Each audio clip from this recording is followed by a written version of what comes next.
folks, Dave Schulke here. Jim Schulke. We're here today to replace a washing machine box. We're going to show you how to do that right now.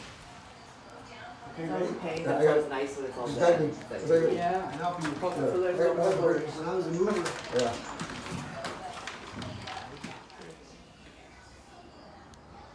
Got the old gate valves here.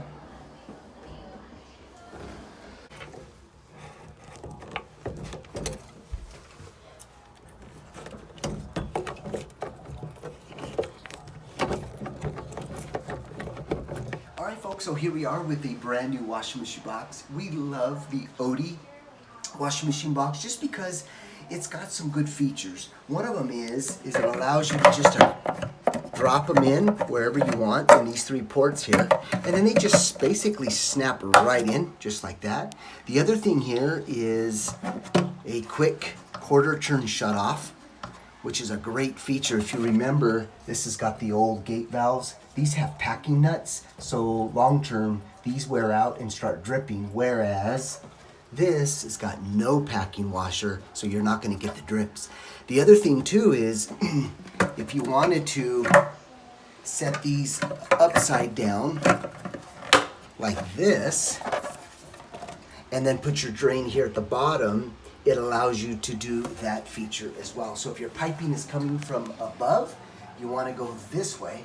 If your piping is coming up from the floor, you want to go ahead and turn it this way and utilize the drains wherever that is. So this is a great product here. So let's go ahead and start prepping to get the old box out of here.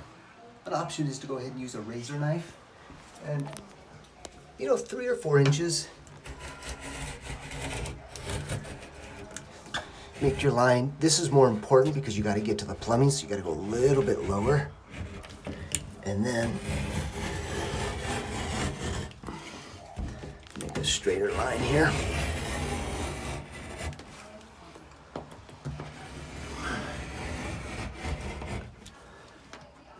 And go over the same lines a couple of times, just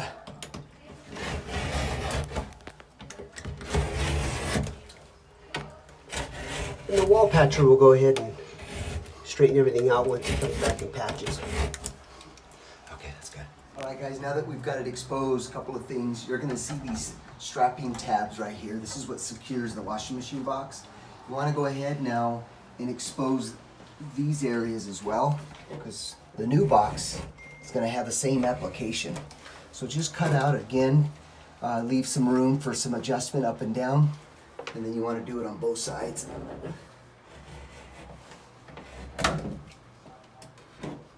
Alright, we've got it all prepped. Now we're ready to shut the water off and actually cut these hot and cold water pipes. But before you do that, after you shut the water off, just confirm that you're not getting any residual water coming off. This also confirms that your valves are working. So as you see, I'm turning this on, we're not getting anything. So that tells me we're safe to go ahead and cut the pipes. One tip is you might want to consider using a vacuum. We love the rigid shop vac. It's a great vacuum. So as you're cutting this pipe, if you get any excess water going into the wall, this will absorb it, put it into the vacuum versus it going into your wall. So it's a great tip to have when you're cutting pipes, especially if you're working in a condominium complex. You don't want that excess water to go in and cause water damage.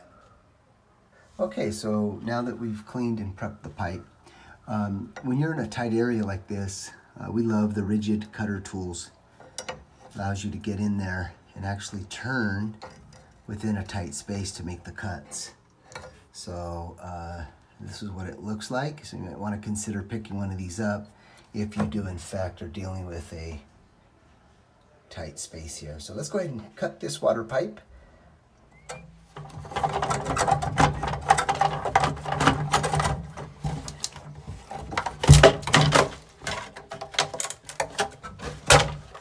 All right, once we make the cut, as you can see, if you look inside the copper pipe, you're gonna have a little burr. You definitely want to get a reamer in there like this. And you want to go ahead and remove that little burr in there.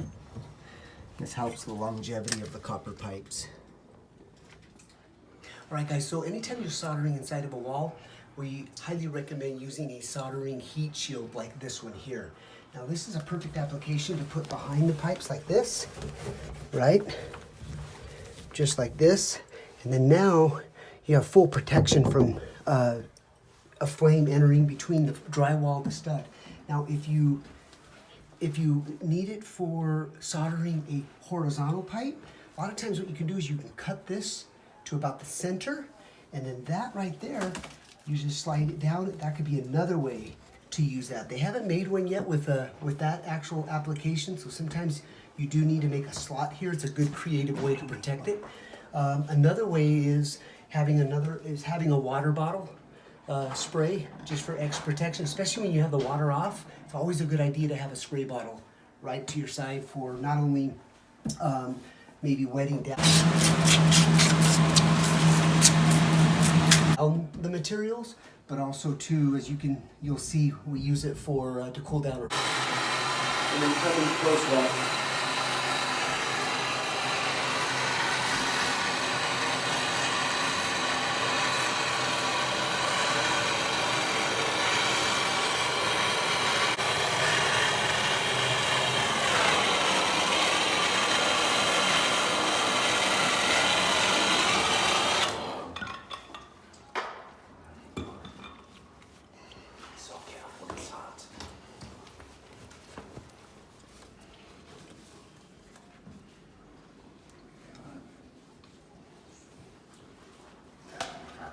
Solder a little bit better, but he's pretty good.